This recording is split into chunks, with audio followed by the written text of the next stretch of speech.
What is going on, guys? Welcome back to another video. We are starting off with a story from CBS News. Red Cross declares first ever national blood crisis. So, this is kind of actually a weird one because I first heard of problems like this from New Amsterdam, a TV show. And I didn't know if it was a thing or not, or whether it was just part of the show. But there is actually a blood supply problem in America. The nation's blood supply is dangerously low, prompting the Red Cross to announce a national blood crisis for the first time. The pandemic has caused a decline in donor turnout, the cancellation of blood drives, and staffing challenges leading to the worst blood shortage in more than a decade, the Red Cross said. Last year, the Red Cross saw a 34% decline in new donors. If the nation's blood supply does not stabilise soon, life-saving blood may not be available for some patients when it is needed. It warned in a joint statement with America's Blood Centers and the Association for the Advancement of Blood and Biotherapies. So, blood centers across the US have reported less than a 1 day supply of certain blood types, which is bad. That's really, really bad when they have only 1 day supply. That means that hospitals need, that's really bad for hospitals when they can't get the supplies that they need. So, obviously, hospitals need blood for surgery, transplants, cancer treatments, chronic illnesses, but the Red Cross says that during this historic shortage, there are days it can't give hospitals all the blood products they request. The shortage means doctors are being forced to make tough decisions about who should get blood and who needs to wait until there is more supply. No 11-year-old should have to worry about the nation's blood supply, but Draylen Holmes does, and he has sickle cell disease and needs blood transfusions. Sometimes I could do things when I'm hurting, like, sometimes I can get out of bed, Holmes said of how his disease affects him. He experienced just that before Thanksgiving. Holmes was severely anemic and needed a transfusion, but was forced to wait 2 days because of limited blood supply at the hospital. It didn't feel good having to wait when I was in pain, he said. His mother, Vesha Jemison, said the wait was very scary. That was actually the first time that we didn't know when the blood was coming, Jemison said. Dr. Jennifer Andrews, the medical director of the Vanderbilt University Medical Center Blood Bank, says the hospital's blood supply is dire. A lower blood supply means the hospital can't care for patients in the same way, Andrews has said. Nobody wakes up in the morning and plans on being the next trauma patient, so this literally could affect you or your family members and your loved ones. She said, Holmes encouraged those who are thinking about donating blood to do it. You should help out. You should to help others like me so we can get to feeling better, he said. And yes, if you can, if you are able to, and you can do it safely, obviously with a pandemic going on, you can and you can do it safely. If there's blood drives, if there is opportunities to give blood and you're in a position where you can do, it is life-saving. You can literally save a life just by donating a few pints of blood. That can save a person's entire life and give them many, many happy years to live. And I think blood donors are very much the unrecognized heroes. They literally save lives, and they never ever meet or know the people that they've saved, but they save so many lives, and they are genuinely amazing people. So if you are in a position to donate blood, and it's something that you care about, then please do if you get the opportunity to, because in America, blood supplies are low. And yeah, moving on to the next story. NBC News. Oh god, this is a depressing one. Mother shoots a 4-year-old child twice while attempting to clean gun, police say.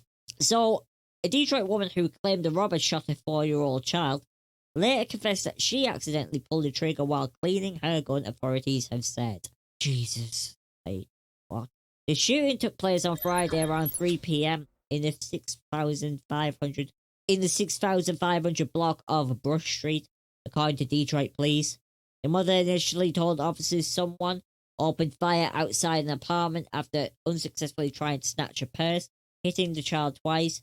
The victim was in critical condition at a hospital, official said Friday. The child's status was unknown Monday. However, police chief James E. White admitted during a press conference that there was a conflicting information from the mother and the hospital where the child was taken. The puzzle isn't coming together the way it should, he said. We got a call from the hospital indicating that we had a crime scene here. The crime scene is on the inside of the home, not on the outside, which is inconsistent with the initial information that we have. In an update later in the evening, police said the child's mother now admits to accidentally having shot the 4-year-old. The investigation continues. The mother said she shot the child while in the arm and the leg. According to NBC affiliate WDIV of Detroit, she was taken into custody Friday before midnight, the news station reported. Now, I have many gripes with this. This is obviously disturbing. But my main one is going to be, after you somehow, for unbeknownst reasons, was stupidly cleaning a gun that was loaded, which if you're a responsible gun owner, is not something you do. You make sure that there is nothing in the chamber and that the weapon is empty, right? That's literally the first thing you do. In fact, I don't even understand how this gun was loaded when you take apart a gun, you literally have to take all the bullets out anyway. Because to clean it, you have to take it all apart, right? What am I missing here? This is... what? I don't even get how this occurred. Because it doesn't make sense to have the gun loaded if you're cleaning it. Because you can't clean a gun when it's loaded, because you need to... you have those brush things that you have to put down the barrel and stuff, clean it out and everything, and you can't do that when it's loaded. So, like, what? This doesn't make sense. I don't believe this woman's story at all.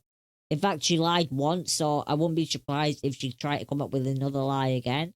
I feel really sorry for this child. This child is the victim, and this mother is just absolutely terrible. This mother is really is terrible. Poor kid. I hope the kid is going to be okay. It says that they were shot in the arm and the leg. I hope there's no permanent damage, no nerve damage or anything like that, and they make a full recovery. I hope the police throw the book at this woman, because she lied to them. That's already suspicious. That's already a crime within itself, right? And I don't understand how you can be cleaning a gun and this happens when you don't clean a gun while it's loaded. So I don't believe the story. I don't. Anyways, moving on to the final story of the day. This one comes from CNN. Maya Angelou becomes first black woman to appear on U.S. quarter as Treasury begins distribution. So this is part of a new initiative by the U.S. Treasury to update their currency. It's to celebrate different people. I believe that they did that not too long ago with bills, dollar bills and stuff. I can't remember what it was, but I'm sure there was a change there. I know we do this a lot in the UK where we have celebratory coins and stuff, and different coins where we have them in circulation, where they have different backs on and stuff to represent parts of our society, right?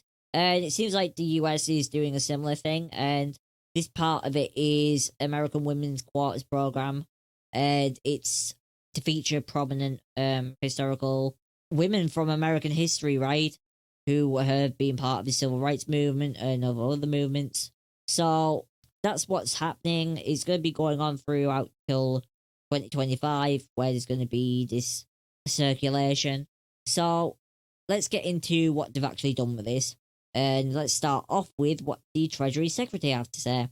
Each time we redesign our currency, we have the chance to say something about our country, what we value, and how we've progressed as a society. Treasury Secretary Janet Yellen said in a separate statement, "I'm very proud that these coins celebrate the contributions of some of America's most remarkable women, including Maya Angelou. The new coin still features George Washington's visage on the head side, while the tail side honors Angelou by evoking one of her most famous works, the autobiography I Know Why the Caged Bird Sings." Lawmakers cheered the release of the new coin on Monday and credited Representative Barbara Lee, a Californian Democrat, with the achievement. Lee introduced this circulating collectible coin redesign Act of 2020, which passed in January 2021, and ultimately paved the way for the creation of these new coins. And it just says about, recognizing the women. I hope that they do more of this actually, and represent a lot of people from a lot of backgrounds. But there was criteria to this. This wasn't just anyone, right? You couldn't just put anyone on the coin. There was criteria for it. The US Mint invited the public to submit names of women they view as American icons. The Bureau welcomed entries of women known for their work in civil rights, sciences, and the arts, among other areas, with an emphasis on women from ethnically, racially, or geographically diverse backgrounds. The only requirement of them to get onto the coin was that the women who appear on the coins must be deceased. So that was the only requirement that there was that whoever was on the coin had to be a historical figure who had passed away. And it seems like they've got a number of names that they're going to put on there. I don't personally know all these names because I am not American, so I apologize for not knowing who these people are. And it's good though. It is a good thing to have these coins, and it allows you to say something about your society. And they're cool. Coins like these are cool to collect as well. A lot of people love collecting coins like this, and I hope they do more of this kind of stuff with different things. I don't know what it could be, but they always come up with ideas for new coins. So hopefully they'll come up with more ideas of what else to do. Anyways, guys, thank you for watching the video. I will see you guys in the next one. Like, comment, share, and subscribe as always. Peace out, guys. And thank you for watching.